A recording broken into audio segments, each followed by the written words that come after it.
মুখ্যমন্ত্রী আপনাদেরকে স্কুলে যাওয়ার কথাও বলেছেন। হ্যাঁ, কি বলবেন এই বিষয়ে? মুখ্যমন্ত্রী আমাদেরকে স্কুলে যাওয়ার ব্যাপারে উনি বলেছেন যে সিভিক ভলেন্টিয়ার হিসাবে আমাদের স্কুলে জয়েন করতে, মানে ওখানে আমাদের কোনো রেজিস্টারে সাইন থাকবে না, ভলেন্টিয়ার হিসাবে স্বেচ্ছাশ্রম যেটাকে বলা হয় বাংলা। আমরা যদি বলি মাননীয় মুখ্যমন্ত্রীকে আপনি আপনার চেয়ার থেকে বসে আমরা চাঁদা করে আপনাকে কিছু টাকা আমরা দেবো, আপনি চেয়ারটা বসে থাকবেন? তাহলে উনি যে ওইভাবে আমার দিকে একটা স্বেচ্ছাশ্রম হিসাবে কাজে ঢুকিয়ে দিচ্ছেন, তার ব্যবস্থা কেন নেবে? আপনি ওই কাজটা করতে পারবেন? আপনার যদি আমি বলি যে আপনি চেয়ার থেকে নেমে আমি অন্য একটা কাজ করুন, স্বেচ্ছাশ্রম আপনি দেন, আপনি দিতে পারবেন? এই যে আমি দাবি রাখছি আপনার এখানে। এবং আমরা এক্সাম কোনো এক্সাম আমরা দেবো না, আমার দিকে পুনরায় মিরর ইমেজ বার করে সেটাকে তার সাহায্য নিয়ে পুনরায় রিপ্রিন্টার উনি করতে পারেন। ঠিক আছে, আমরা কোনো এক্সাম দেবো না। আমরা 2016 সালে যে এক্সাম নিয়েছি, যে কোনো ব্যক্তিকে আমরা যদি বলি 10 থেকে 15 বছর বাদে একটা IAS IPS থেকে শুরু করে যে কোনো মন্ত্রী, আমরা তাকে যদি বলি যে 10 থেকে 15 বছর বাদে আপনি ওই পরীক্ষা দিয়ে পাস করুন, পাস করতে পারবে সে? আমি চ্যালেঞ্জ দিয়ে বলছি, কোনোভাবে সে পাস করতে পারবেন না। আমরা কোনোভাবে পরিষ্কার অবস্থা আমরা চাইনি। পরীক্ষা আমরা কোন দেবো?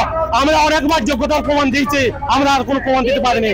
3-3টা স্টেপ আমরা পরীক্ষা দিয়েছি এবং অনেকবার আমাদের ডকুমেন্টস ভেরিফিকেশন হয়েছে। আমাদের ওয়েমার থেকে শুরু করে A to Z আমাদের সবকিছু আছে।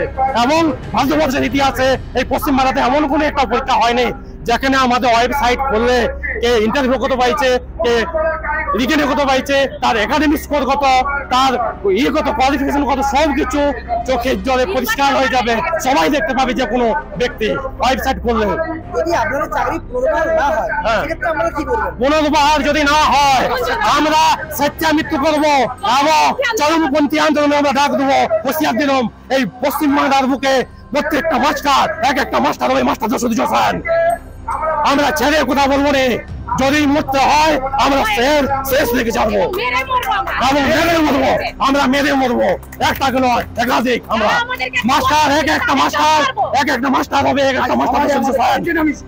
আমাদের ভারতবর্ষের ইতিহাসে, পশ্চিমবাংলার ইতিহাসে দেখিয়ে গেছে বিনোদ ভারত দীনেশ কিভাবে আন্দোলন করতে হয়, কিভাবে নিজেদের স্বাধীনতা ফেরত পেতে হয়।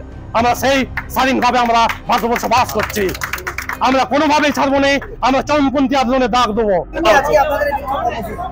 আমরা মূলত ডিআই অফিস ঘেরাও কর্মসূচি দাবি নিয়ে এসেছি, আমাদের ডেপুটেশন দিতে আমরা এসেছি।